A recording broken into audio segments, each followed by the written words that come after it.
Hello friends, welcome to மூலிகை வேதம் channels. இன்றைக்கி நம்ம சேனலில் பால் பெருக்கி மூலிகை பற்றி பார்க்க போகிறோம். நம்ம மூலிகை பார்க்குறதுக்கு முன்னாடி நம்ம சேனலை சப்ஸ்கிரைப் பண்ணாதவங்க சப்ஸ்கிரைப் பண்ணிக்கோங்க.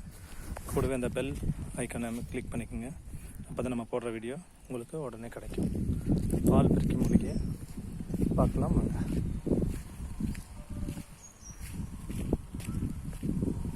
அது எப்படி இருக்கும்?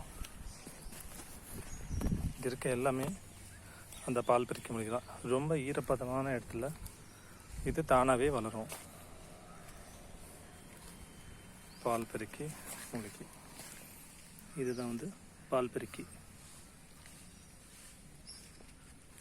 இதை நம்ம ஆடு மாடு இந்த மாதிரியான கால்நடைக்கு கூட இதை கொடுக்கலாம். பால் நல்லா சுரக்கிறதுக்கு இது ஒரு தீவனமாக நம்ம இதை கொடுக்கலாம்.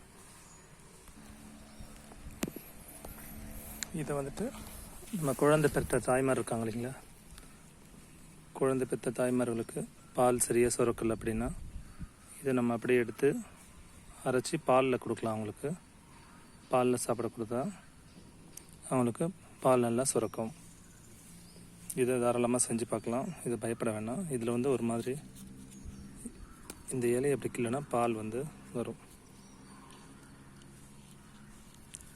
உடைச்சாலே அப்படியே பால் வரும். மெயினாக இந்த இதை தான் பால் பெருக்கி இதுதான் அதிகமாக கொடுப்பாங்க. இன்னொரு வகை இருக்குது. அது இந்த இலையில சிகப்பு கலரில் இதை சுற்றி அப்படியே சிகப்பு கலரில் இருக்கும். ஒரு பூ மாதிரி ரொம்ப அழகாக இருக்கும் அது. ஆனால் அதையும் கொடுப்பாங்க.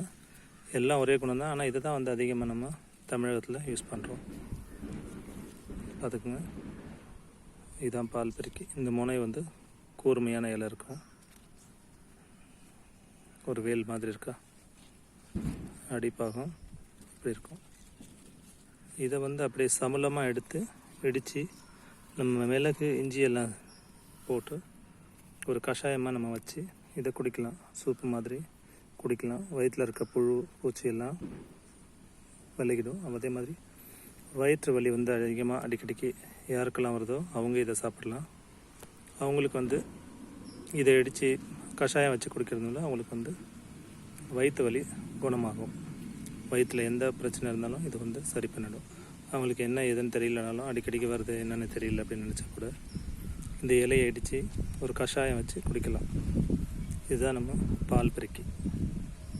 இதே அம்மன் பச்சரிசி அப்படின்னு சொல்லுவாங்க. அதுவும் இதுக்கும் ஒரே குணம்தான். ஆனால் அதிகமாக இதை யூஸ் பண்ணுவாங்க தாய்ப்பாலுக்காக. தாய்ப்பாலுக்கு மட்டும் இல்லை, மாடு ஆடுக்கெல்லாம் கூட இதை கொடுக்கலாம். தீவனமாக கொடுத்தா இது பால் அதிகமாக சுரக்கும். இது ஒரு பால் சுரப்பை ஒரு அந்த இதுவை தூண்டுறதுனால இதுக்கு பால் பெருக்கி அப்படின்னு பேர். அதே மாதிரி இந்த இலை காம்புகள்லாம் கூட லைட்டாக உடைச்சா கூட இதில் பால் சுரக்கும். அதனால இது பால் பெருக்கின்னு பேர். ஓகே ஃப்ரெண்ட்ஸ், இந்த பதிவு உங்களுக்கு பிடிச்சிருந்தா ஒரு லைக், கமெண்ட், ஷேர் பண்ணுங்கள். மறக்காமல் நம்ம சேனலை சப்ஸ்கிரைப் பண்ணுங்கள். Thank you friends.